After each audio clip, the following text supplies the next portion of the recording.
G'day. Right, this is something to make a short video on. I made this several years back. I never did actually document it and show people. This is a homemade brake or sheet metal bender. And it's just hand operation.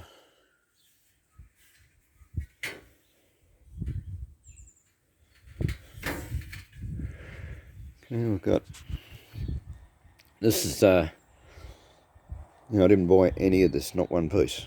Okay, every bit in this is reused from other things.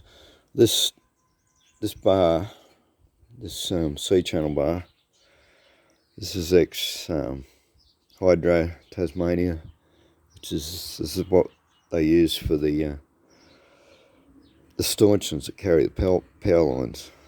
And it's fairly heavy, and it's like 8mm thick.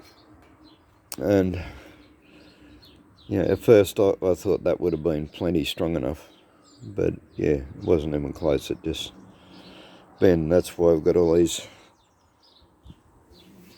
pipes with pieces on them. On these, I just welded them on. Or we just welded that one was fine. But I found with these ones, like, I welded it and it wasn't enough.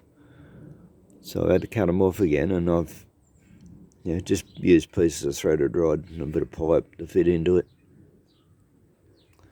And it made them adjustable, and what I found is that with both of these is I actually had to adjust it up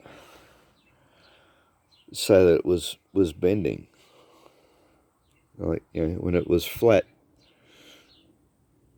when you put the sheet in there, it'd lift. So you had to actually push it past so it was actually bending that little bit, so that when you put pressure on it, it becomes flat.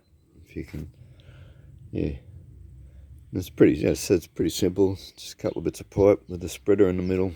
I had to do it all 3 pieces. This is here. This is threaded rod. Welded onto this plate with a nut. Welded on a bit of pipe and a bit of a crank handle on either end.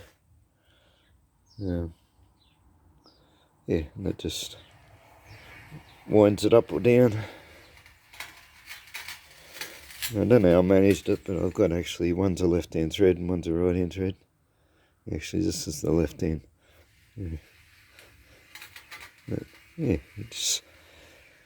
It's a bit slow, but it doesn't get used that often. It's not like you're in a factory situation where you need to operate quickly. This is for doing home jobs, and it's fine enough. But this is you look at the length. That's like 8 foot long, and so that's what size sheet I can bend. The other thing, this is a really important feature if you're going to build one of these, is your pivot point, and it really is crucial. So your pivot point has to be in the center between this piece, and this piece, the 3 pieces. That's where your pivot point has to be. Otherwise it'll bind. You have to have it so this rolls up and over it. If it's too low, it's just going to hit against there. If it's too high, you're going to have a gap, and your sheet metal's going to get around instead of a square or sharp crease. So that part is really, really crucial, because these are all bolted together. So I've had it disassembled most of the time, and I actually crushed my finger in this too at one point. Not majorly, and I still got, no, it's on the other end actually, I still got calcium deposits in that finger where it crushed the bone. So just be careful when you're using big heavy pieces of steel like this. Just on a couple of legs. It's quite simple. If anything, what I would have preferred, or what would have been better, would be to have a lip on this edge, like this 90-degree corner means that you can't quite bend to 90 degrees. Like you bend it up to 90 degrees, but then it springs back, you know. Like to get a 90-degree bend, you have to go past the 90-degree. So yeah, it would actually do to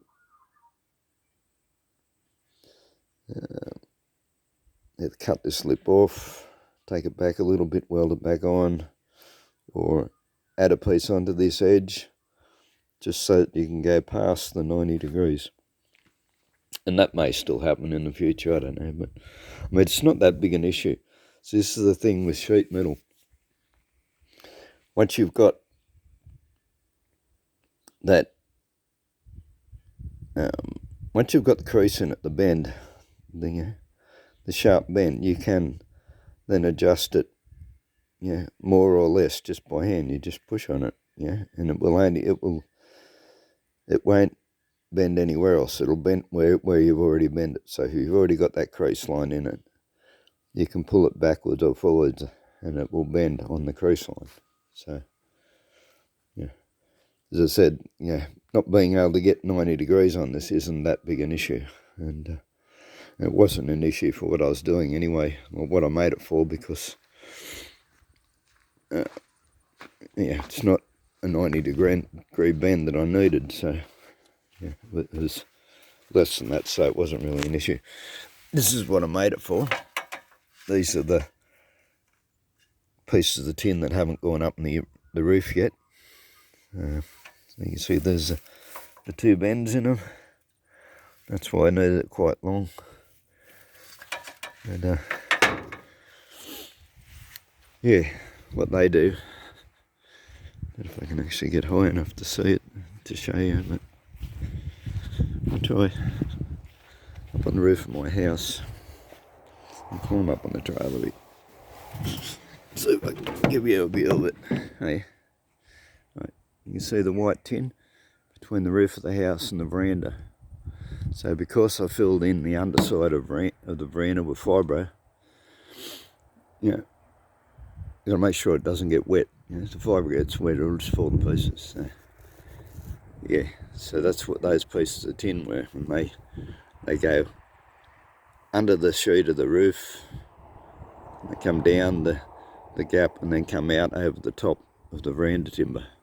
And initially I quoted, this is going back a lot of years, this, geez, it will be 15, 20 years ago when I actually started on this. Shows how slack I am actually, because I still haven't finished it. Done most of the house, just haven't done along this last edge. But I was getting quoted, it was $200 for a piece of sheet that was, forgetting, 6 metres or something around that. 6 metre sheet with two bends in it. And they were getting quoted, $200 each. So, just to go right round the house, I'd have been up around the $5,000 mark or something. That's a guess. But something around that just to do this fill-in piece, And I'd already spent what I'd borrowed and just didn't have it. I mean, and even the tin, if you go shopping around, you can get tin cheap. You go to scrap metal yards or go stuff, This is what I actually made it out of.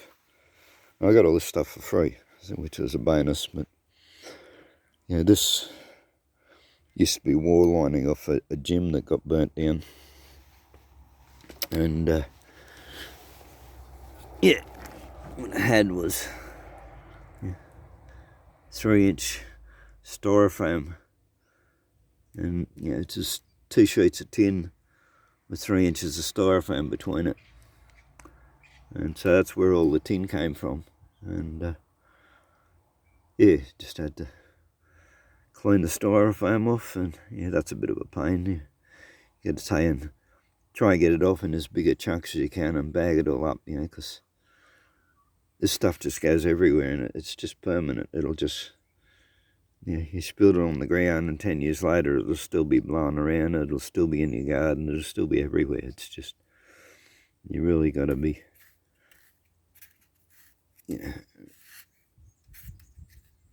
careful and make sure you try and get it all bagged up and get rid of it. And yeah, and as I said, I've recently got some more sheets because I want this tin for another upcoming project.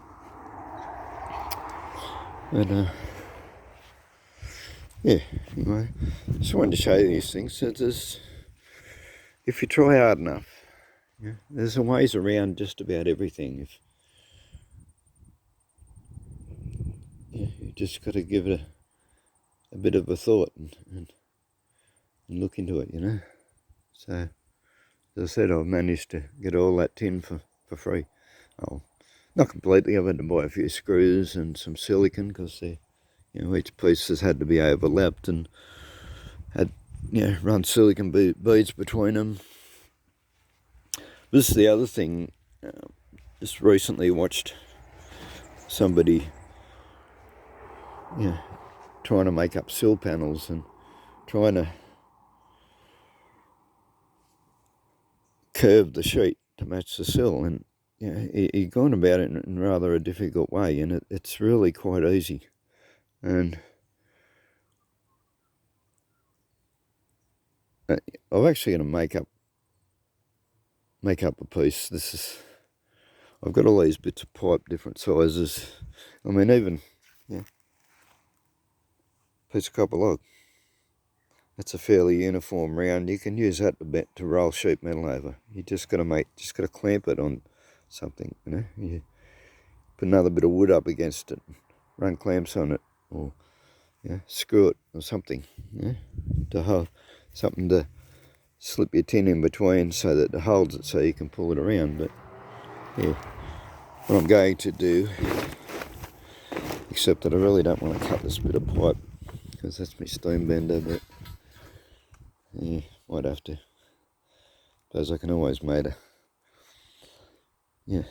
a joiner so I can make it full length again if I need be. But this is another thing I've been given. See, that came for free too. That was given to me. But I got this stainless steel pipes. I've got, it's not much bigger. I'd like to get something a little bit bigger. So, something to get a bit bigger than that sheet. But, I mean, that'd be adequate. It's not really long enough. I'd be joining, I've got two pieces, so I'd be welding the two pieces together because I'd want something that's at least 6 foot long. But the go is that, I won't pick up that big piece of pipe. It's got sharp edges and I got one end, but the go is that you get the two pieces of pipe, a bigger one, a smaller one, and then an even bigger one again. And you put them on a frame, a standing frame, and you just weld them together, and you just leave just enough gap between them to slip your sheet metal through. Put them on a stand, and then you slip your sheet metal in there, and you can pull it around. And there's your bend. It's really, really easy. So, but as I said, I've got by up until now without actually having, the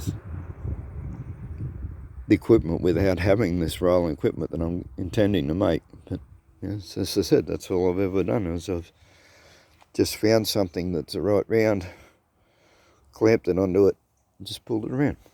It's really quite a simple process. Anyway, that's enough for today's ramble.